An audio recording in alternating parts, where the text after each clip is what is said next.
स्वागत है आप सभी का आपके अपने YouTube चैनल पर। देखिए, प्रीवियस लेक्चर से लिंक करते हैं, थोड़ा जोड़ते हैं। तो हम चल रहे थे कि इंग्लिश को कैसे अपना परफेक्शन लाया जाए। तो अब देखिए, अब हम आते हैं डायरेक्ट अपना पहली चीज़ पर। मैं आपको बता दूं, पहली चीज़ आपकी आती है प्रोनाउंसिएशन। प्रोनाउंसिएशन मतलब जैसे आप बोलते हो ना, प्रोनाउंसिएशन,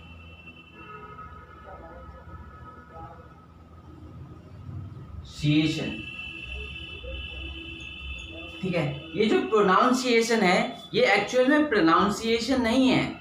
इसको जो उच्चारण है जो इसका, उसको बोलते हैं प्रोनाउंसिएशन। प्रोनाउंसिएशन क्या बोलते हैं? Pronunciation. Clear?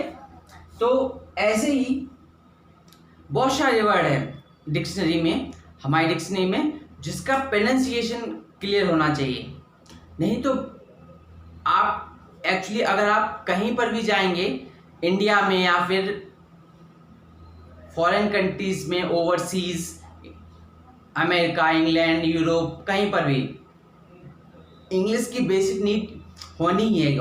Because English is a lingua franca, क्योंकि इंग्लिश वर्ल्ड वाइड लैंग्वेज बोली जाने वाली है। वर्ल्ड वाइड लैंग्वेज से याद आया कि पहले मैं आपको कुछ बता दूं कि एक बार क्या हुआ था। हमने बहुत सारी ब्रांचेस में पढ़ाया है इंग्लिश की।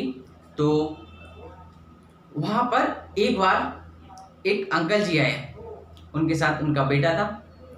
तो उन्होंने कहा कि सर जी, हमारे बेटे को इंग्लिश सीखनी है। तो पहले तो मैंने उनसे कहा कि ठीक है, आपका बेटा इंग्लिश सीखना चाहता है, पर आप क्यों नहीं? क्योंकि जितने भी इंस्टीट्यूट्स होते हैं, इंग्लिश वगैरह जो भी होता है, देखो लर्निंग की कोई स्टेज नहीं होती, आप जब चाहें तब सीख सकते हैं। ठीक है, हर पल सीखते रहना चाहिए। हर पल सीखते हैं आप। ठीक है, तो हमने उनसे पूछा आप क्यों नहीं? तो एक्चुअली मैं उस टाइम पर फिरोजाबाद ब्रांच में था। तो उस टाइम उन्होंने कहा कि मुझे तो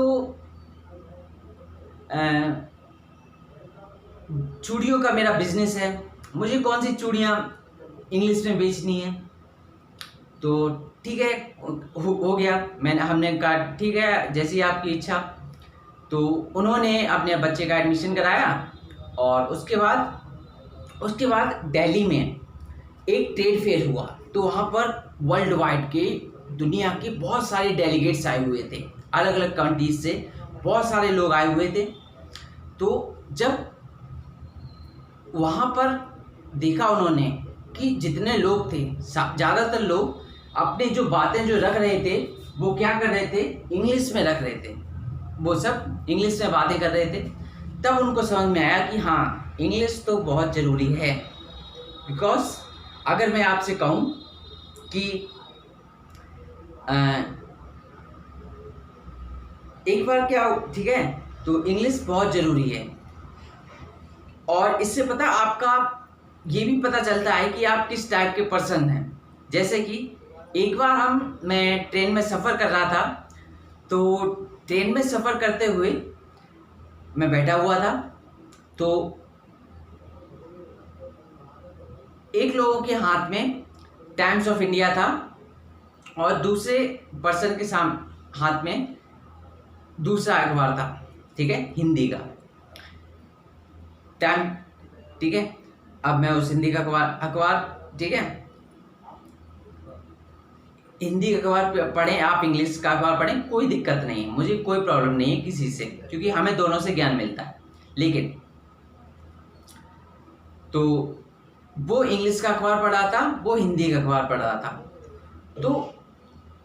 तो उस टाइम पे मेरे माइंड में, आप बताइए कि क्या गया होगा कि कौन ज़्यादा इंटेलिजेंट है?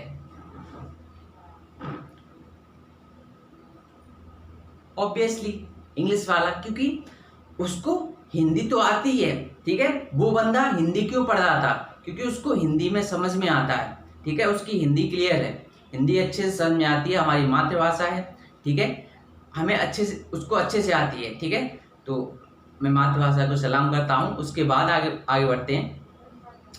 Hats off to the our mother tongue ना।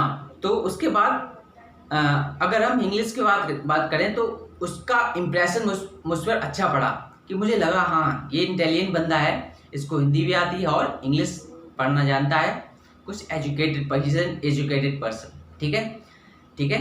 तो इसलिए इंग्लिश बहुत इम्पॉर्टेंट है आपके लिए।